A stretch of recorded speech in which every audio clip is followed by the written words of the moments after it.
Hello दोस्तों, क्या आपने कभी सोचा है कि दो अमर रक्षक जो स्वर्ग के दिव्य द्वार की रक्षा करते थे, कैसे गिरकर मनुष्य जैसी कठिन जिंदगी जीने को मजबूर हो गए। आज हम आपको सुनाएंगे एक अनसुनी कहानी, जया और विजया की। उनके 3 जन्मों तक चले श्राप और हर जन्म में भगवान विष्णु की छुपी भूमिका।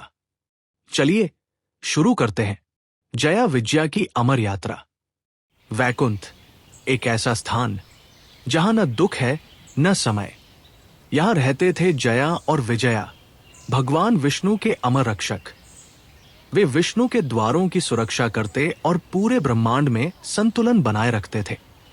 उनका काम था किसी भी प्रकार की बुराई या असंतुलन को स्वर्ग में घुसने से रोकना। ये उनका कर्तव्य था और ये उनकी शक्ति और जिम्मेदारी का मूल भी था। लेकिन जैसे हर कहानी में होता है, कभी कभी नियति भी अपना खेल खेलती है। एक दिन 4 छोटे बच्चे सनक, सनंदन, सनातन और सनत कुमार वैकुंठ के द्वारों की ओर आए। ये कोई आम बच्चे नहीं थे, बल्कि 4 कुमार, ब्रह्मा के पुत्र, जो दिखने में छोटे लेकिन शक्ति में अनंत थे। इनकी आंखों में पूरे ब्रह्मांड का ज्ञान और शक्ति चमक रही थी। जया और विजया ने बस उनका रूप देखा, क्योंकि वे केवल 4 बच्चे लग रहे थे, और सोच लिया कि शायद ये खेलने आए हैं। यही उनकी सबसे बड़ी भूल थी। वे कुमारों के असली रूप और ज्ञान को समझ नहीं पाए, और इसी गलतफहमी से शुरू हुआ उनका पतन, जो पूरे ब्रह्मांड की किस्मत बदल देगा। कुमारों ने कहा, हम खेलने नहीं आए हैं, हम उस एक की खोज में आए हैं जो हर जगह है। और फिर हुआ कुछ ऐसा जो कभी स्वर्ग में नहीं हुआ। इसके बाद कुमारों के शब्द बन गए नियम। जया और विजया पर लग गया श्राप। 3 जन्मों तक उन्हें प्रभु के दुश्मन के रूप में जन्म लेना होगा, स्वर्ग से सीधे पृथ्वी की सीमाओं में बंधे।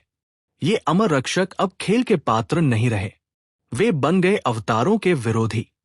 यहीं से शुरू होता है उनका 3 जन्मों का सफर, जिसमें वे धर्म और बुराई के खेल का हिस्सा बनेंगे।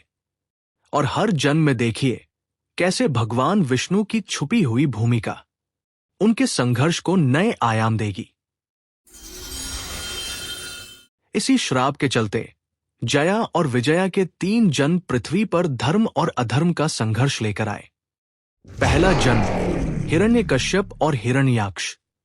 हिरण्यकश्यप ने धर्म का विरोध किया और अपनी चाल और शक्ति से पूरे राज्य में अंधकार फैलाया। लेकिन प्रहलाद की भक्ति और धर्म का दीप उस अंधकार में भी रोशनी बन गया। यहीं से पहला संघर्ष धर्म और अधर्म के बीच पृथ्वी पर उजागर हुआ। दूसरा जन्म रावण और कुंभकर्ण। रावण का अहंकार चारों ओर फैला और पृथ्वी पर बुराई और अत्याचार के साए पड़े।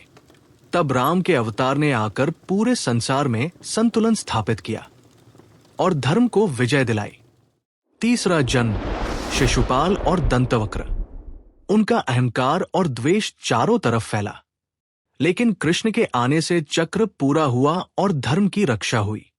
इस जन्म में धर्म और अधर्म के बीच का युद्ध पृथ्वी पर अपनी पूरी शक्ति दिखाने लगा।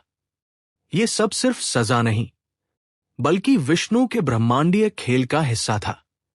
जया और विजया के पतन से ही धर्म और अधर्म का संघर्ष पृथ्वी पर दिखाया गया और पूरे ब्रह्मांड में संतुलन और किस्मत का खेल चला।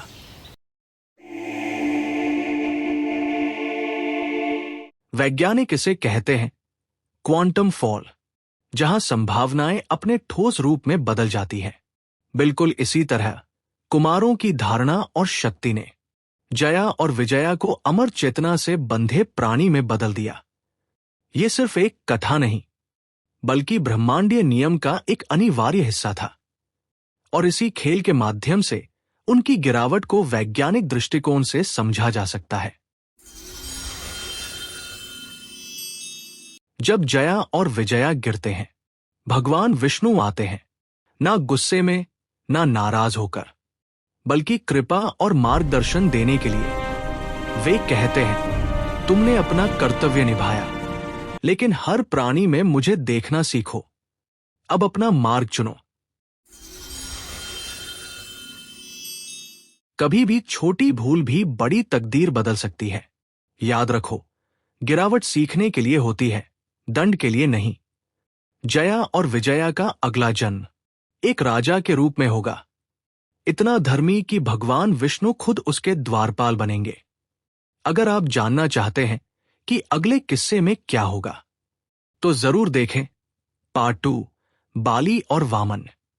यदि आपको ये कहानी पसंद आई तो लाइक और सब्सक्राइब जरूर करें और अपने दोस्तों के साथ शेयर करें जो पुरानी कहानियों, ब्रह्मांडीय खेल और अमर ज्ञान में रुचि रखते हैं।